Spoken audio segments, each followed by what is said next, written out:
A día de hoy puede parecernos increíble, pero sucedió en Madrid. En el año 66, el 6 de febrero, una misteriosa nave de origen desconocido fue avistada en las cercanías de la finca El Relajal, próxima a la casa de campo, sobre la que nos encontramos ahora mismo. Aquello se conoce como el caso Aluche y dio lugar al fenómeno Humo, el caso de contactismo alienígena más importante de la historia de España y conocido a nivel mundial.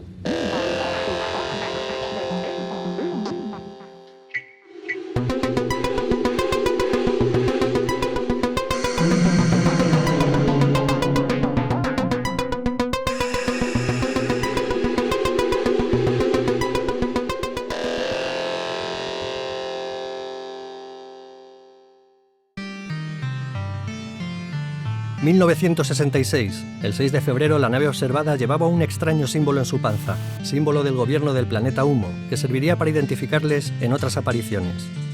1967 se produjo un segundo avistamiento, de los más relevantes, el conocido Caso Valderas. Ese mismo año hubo un tercer avistamiento, en Oruro, Bolivia. 1969 es cuando se abrió la Clínica de Medicina Alien de Cañuelas, en Argentina, donde ofrecían una cura para el cáncer con tecnología humita. 1978 aparecieron en Azapateira, en Galicia. 1985 fue avistada una gran nave humita desde el vuelo de Iberia IB-1331 sobre Teruel. 1989 aparecen en Voronezh, en Rusia, cuando aún era la URSS. Por último, volvemos hacia atrás en el tiempo, pues dicen los franceses que en 1950 pasaron por la Yaví y se llevaron 2 bolígrafos, sellos, un reloj despertador y hasta un contador de electricidad, entre otros objetos, recorriendo 14,6 años luz desde la estrella Wolf 424 para robar.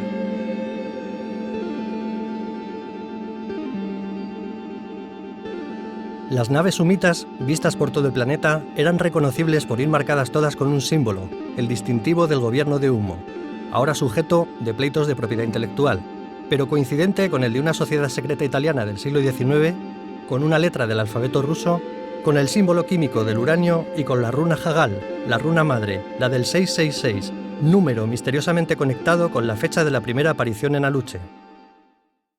Situémonos. Humo es el planeta de origen de esta raza alienígena que estuvo contactando con los españoles desde mediados de los 60. ¿Y a quién eligieron para hacer llegar su mensaje? Pues a un señor que escribía en la revista 10 Minutos, en el diario Madrid y que incluso salía por la tele. Se llamaba Fernando Sesma. ¿Y de qué forma le hicieron llegar su mensaje? Mediante cartas mecanografiadas, porque resulta que tenían los dedos blandos. Entonces tuvieron que contratar a un mecanógrafo y, siguiendo con esta lógica, un mecanógrafo contratado a través de un anuncio que pusieron en el periódico ABC. Pero no solo contactaban de esta manera, también hacían llamadas como esta. No formulen. Perdón, no formulen, no entiendo la palabra siguiente. No formulen preguntas a sus hermanos. ¿Y por qué fue él el elegido? Pues porque ya se carteaba de antes con otra raza alien. Y este conocimiento lo compartía en un local que estaba por el centro de Madrid, cerca del edificio de correos, lo que ahora es el ayuntamiento, llamado La Ballena Alegre, donde curiosamente 30 años antes se había compuesto el himno de la Falange. Bien, la gente iba a verle allí, de hecho congregaba mucha audiencia. Aquello era como ahora cuando tú te pones a ver un youtuber, pero había que ir al sitio. Y se reunía con sus compis de la Sociedad de los Amigos de los Visitantes del Espacio Buru, cuyo lema era creerlo todo mientras no se demuestre lo contrario. Nos podemos preguntar, ¿la gente se creía esto? Bueno, unos más que otros. Pero es que este hombre salía hasta en la tele. Nosotros tenemos, como muchos habitantes de otros planetas, una lógica que funciona como el computador electrónico, es decir, una lógica binaria, bidimensional, el sí, el no y los infinitos matices que se forman, que se puede responder todo. Pero hay seres cuyas neuronas tienen, digamos así, como una imposible de concebir para nosotros una tercera dimensión, una tercera respuesta. Claro, esto no es posible para mí ni para nadie, pero de todas formas, como esos dibujos que hacen los niños, vamos, que hacemos para hacer relieve, y que un niño imparcialmente dice que no hay relieve, pero que nosotros por la costumbre vemos un relieve, esos símbolos a mí me sirven en ese mare magnum de contradicción, de efectos un poco psicodélicos, para tratar de captar, de intuir, pero no puedo explicar más, claro, y además les ayudaba muchas horas. ¿Por qué son tan importantes las cartas Humo? Más allá de las apariciones y sus testigos, los humitas nos legaron muchos de sus conocimientos. El grupo reducido de personas en torno a Sesma que las recibían elogiaban su elevado nivel científico, siendo analizadas hasta por prestigiosos especialistas como el francés Claude Poer. También fueron analizados teológicamente por el cura de Mairena, el padre López Guerrero, en su aclamado libro Mirando a la lejanía del universo. El fenómeno humo se hizo viral. Jiménez del Oso colocó el símbolo en el capó de su coche y Paul Naschy escribió El hombre que vino de humo. En ella se narraba la historia de un extraterrestre que llegaba de humo para dominar la Tierra, utilizando para ello a los monstruos clásicos: Drácula, Frankenstein, el hombre lobo. Ich nehme an, Sie wundern sich, warum ich gekommen bin. Glauben Sie mir, wenn ich Ihnen sagen würde, dass wir vom Planeten Humo kommen. Las cartas Humo contenían informes científicos de todo tipo, donde se desarrollan temas de suma importancia para sus estudiosos, como la lógica tetravalente, el cosmos decadimensional, la transdisciplinariedad físico-médica o el desarrollo energentrópico neuronal. Ahora puede sonarnos extraño porque estamos más acostumbrados a términos como la medicina holística, la bioneuromoción o las terapias de sanación de útero, pero vayamos a algunos de los temas que nos ilustraron. El control de las necesidades fisiológicas en vuelo. Un dispositivo integrado en el recto recogía la defecación del viajero. Esta, en primer lugar, era deshidratada. Los residuos eran luego, mediante análisis químico riguroso, disociados y transmutados en oxígeno u otro elemento químico gaseoso. Computadoras. Decían que sus ordenadores funcionaban mediante sistemas analógicos y digitales combinados, utilizando la luz como portadora de información y adelantándose a la fibra óptica. Sociología. Explicaban que al tener un único continente, tenían un único idioma y menos especies animales que las que habitaban la Tierra en aquella segunda mitad del siglo XX.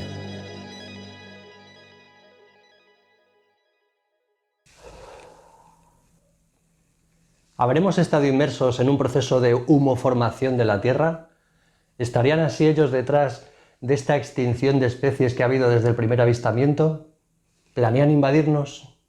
Hoy nos acompaña, una vez más, Íñigo Rodríguez, experto en matemática alien y también en lógica tetravalorada humita. ¿Qué tal, Íñigo? Buenas tardes. Encantado, muchas gracias. Un placer siempre. ¿Me podrías explicar en qué consiste esto de la lógica tetravalorada humita? Claro que sí, es muy sencillo. Te pondré un ejemplo simple que explica cómo funciona la lógica multivalente. Imagina que tenemos un pollo y un huevo. Si decimos el pollo está en el huevo, al no entrar el factor tiempo en la ecuación, sería válida para ambos universos. Estaríamos en un caso de sí, sí. Si dijéramos el pollo no está en el huevo, también sería válida para los dos universos, solo que estaríamos en un caso de no, no.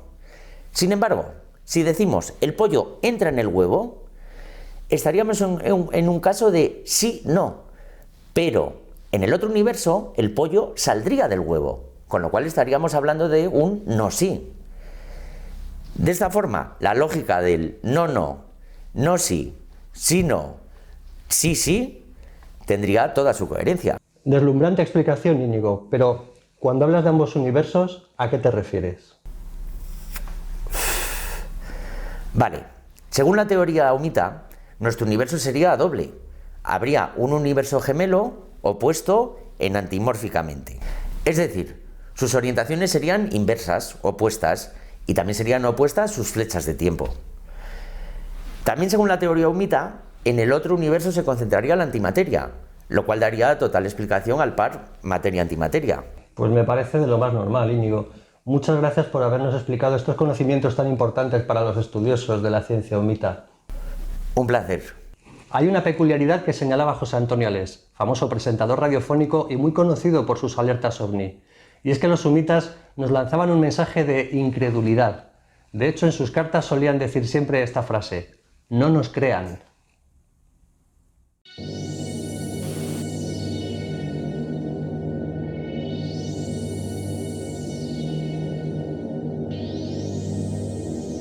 Las cartas e informes, que venían mataselladas desde diversos países, fueron clasificadas por un señor de Sevilla llamado Ignacio de Arnaude y se pueden consultar en el sitio humo-ciencias.org. También hubo otro especialista sevillano, Antonio Moya Cerpa, quien elaboró un diccionario español humita-francés con más de 400 palabras, como por ejemplo Oyagá, que es su estrella, Acho, que significa emisor, Eiyu, que quiere decir ángulos, Na, que son los árboles típicos de humo, Oe, que es suspensión, flotación. En uno de sus informes describen una máquina para organizar sinfonías de olores. Mediante una programación previa, la máquina se llama EI-KEI. Rafael Farriols decía haberla reproducido y que funcionaba. Entonces, de acuerdo con esta información humita, se me ocurrió fabricar este aparato, que es, digamos, como un tocadiscos, pero que en lugar de producir sonidos alternativos y sucesivos, lo que produce es una secuencia de olores que tú puedes predeterminar apretando. Bueno, primero, naturalmente, en lugar de ponerte los auriculares, lo que hay que ponerse es una mascarilla en la nariz, y con unas bombas que hay aquí dentro te va inyectando el aire que está en cada uno de estos matraces, cuyo matraz, cada uno de ellos lleva un olor distinto. Entonces, de una forma manual, apretando los botones, vas percibiendo una sucesión de olores. Otras muestras de tecnología humita recibidas son un altímetro que permite medir el valor de G en cualquier punto del universo, lo que parece muy útil. Un aparato de fotografía provisto de lentes gaseosas, como podemos apreciar en la imagen, tal vez fuese demasiado grande para los estándares actuales. Un aparato grabador de sonidos sin piezas móviles. Recordemos que en su momento se usaban grabadoras de cinta. ¿Hubo sombra de sospecha sobre el avistamiento ovni de San José de Valderas en 1967? Se han escrito infinidad de artículos, decenas de libros, y podemos afirmar que se trata de un acontecimiento fundamental en toda esta historia. Apenas se menciona en la documentación de humo, pero San José de Valderas pertenece a Alcorcón. Desde Alcorcón se domina Madrid y Móstoles. Y Móstoles de toda la vida se ha conocido entre los madrileños como el más allá. ¿Casualidad? ¿Serendipia? Aquí vamos a hacer un pequeño experimento con medios similares a los de la época. Se decía que Jordán Peña utilizó platos de plástico para simular los ovnis sobre los castillos de San José de Valderas. Se trata de una tecnología que a día de hoy ya no está a nuestro alcance, así que deberemos conformarnos con unos platos de cartón. De todos modos, si Jordán Peña llegó a ser el vicepresidente de la Sociedad de Parapsicología Española, ¿dónde no podremos llegar nosotros? Para este experimento me acompaña Isabel de Farnese, fotógrafa entrenada en captar ovnis. Como podemos apreciar, el plato no para de moverse con el viento, lo que no permite que podamos ajustar la lente de la cámara, ¿verdad, Isabel? Uy, no sale movido. ¿Quieres que lo levante más? Sí. Nada, borroso. Nada. Nada, movido. ¿Y así más lejos? Qué mal, no. Fíjense en que el supuesto ovni no para de moverse.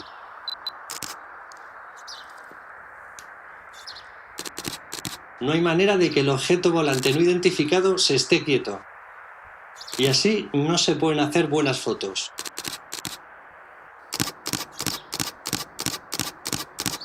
Con el ratazo que hay que estar para hacer estas fotos, ¿cómo puede ser que nadie les viera en la época haciendo el ganso por la calle? Porque esto está rodeado de vecinos. Y en aquella época la gente no tenía móviles. Se tenían que salir a la ventana a fumar y a ver lo que hacían los demás para pasar el tiempo. Lo normal es que hubiese algún testigo que dijese no vi ningún ovni, pero había un par de señores ahí con una caña de pescar y tirando fotos a unos platos de plástico. Al menos eso entiendo. ¿Es que nadie les vio haciendo el gilipollas? Esa es la gran pregunta que yo creo que nos deberíamos de hacer en estos supuestos fraudes de ovni, en mi modesta opinión.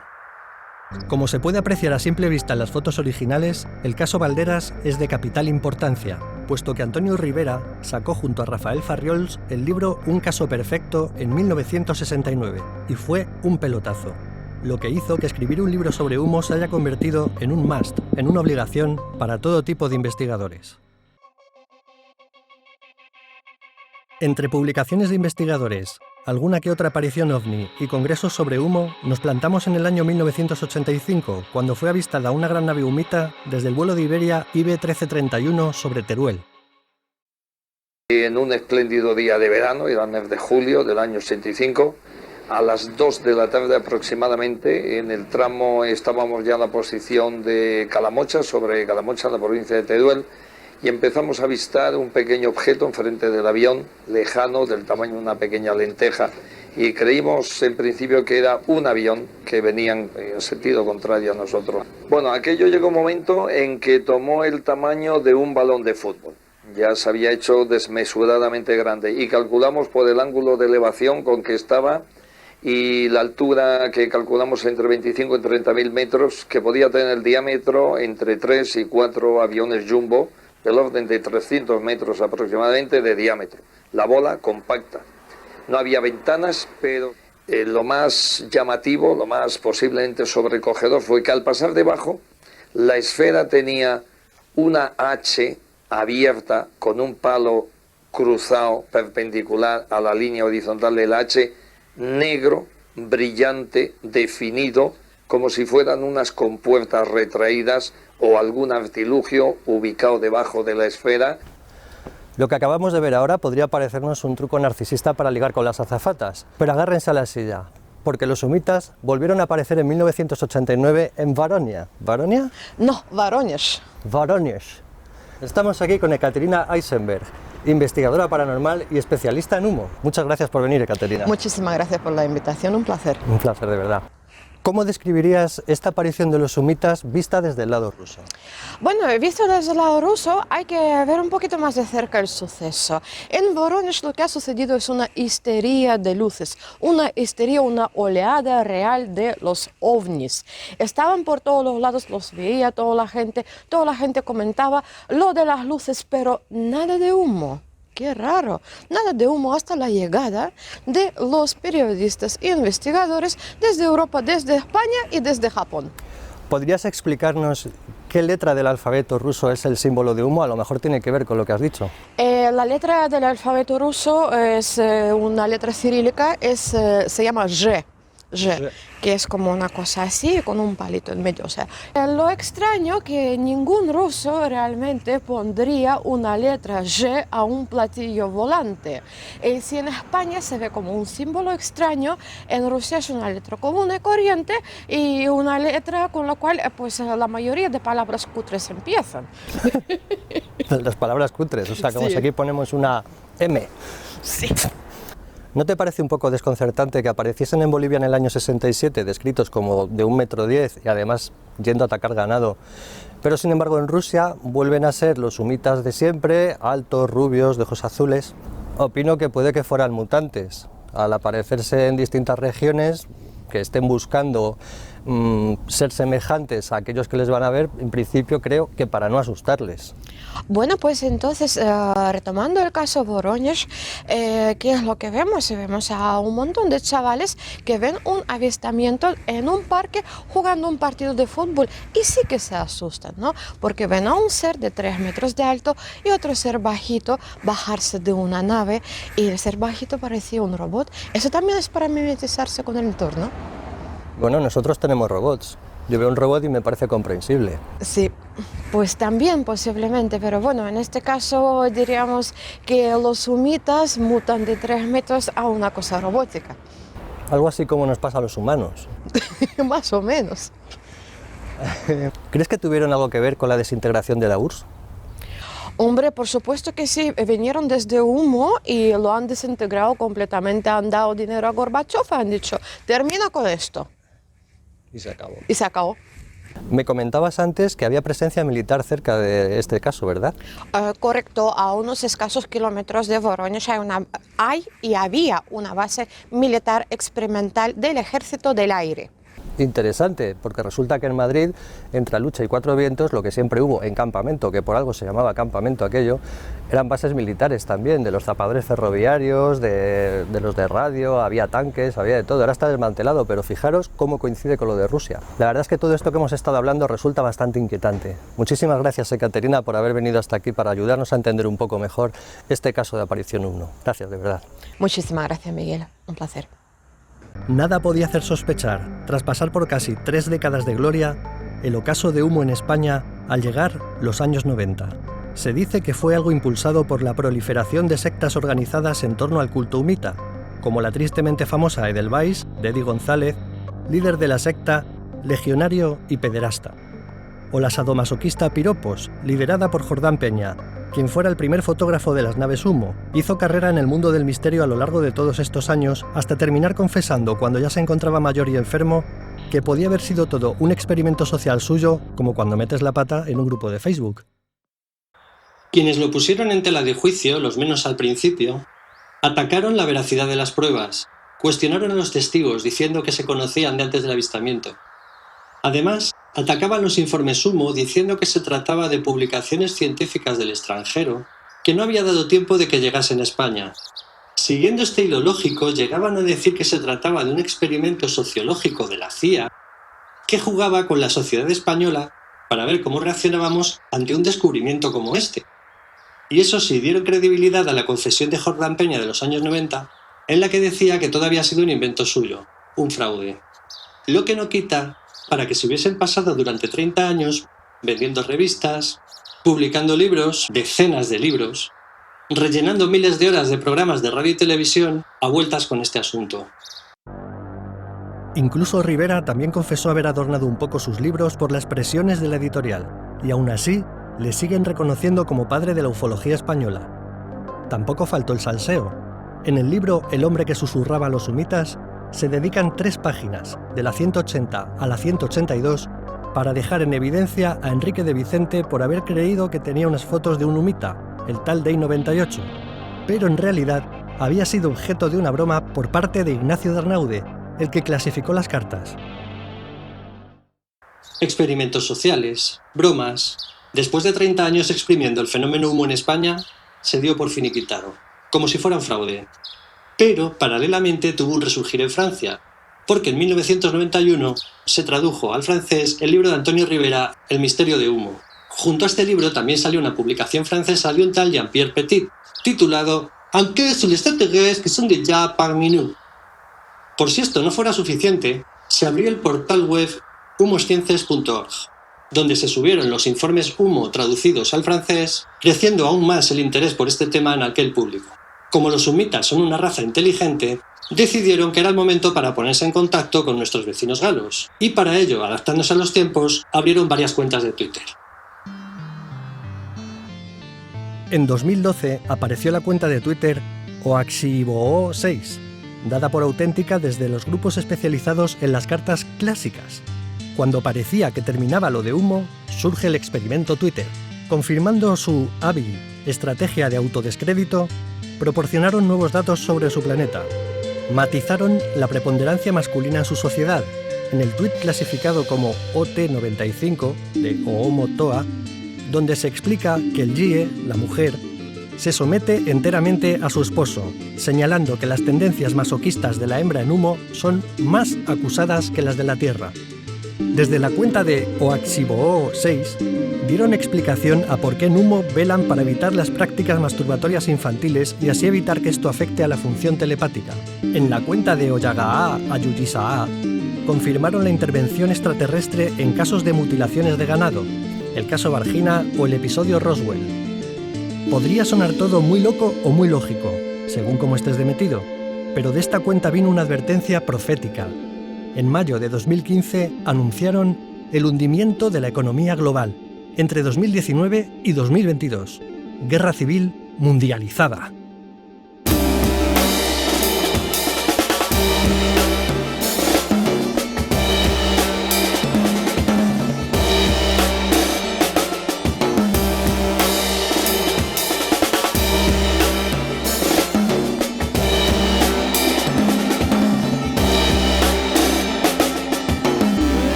Tal vez nos cueste creer que las pirámides fuesen construidas por Homo sapiens, por hombres como nosotros, o que hace tan solo 60 años nuestros antepasados fuesen capaces de contactar con los ovnis, de cartearse con los alienígenas. Parece como si nos molestara que tuviesen coeficientes intelectuales superiores a los nuestros y pudiesen hacer multiplicaciones, restas, divisiones, todo sin utilizar la calculadora del móvil. Incluso podían encontrar sitios utilizando simples mapas, sin usar el GPS. Parece que tampoco somos capaces de concebir esta espiritualidad que tenían, esta concepción religiosa de la vida que les permitía elevarse y creer en fenómenos como el de humo. Creo que lo que nos pasa es que tenemos mucha envidia.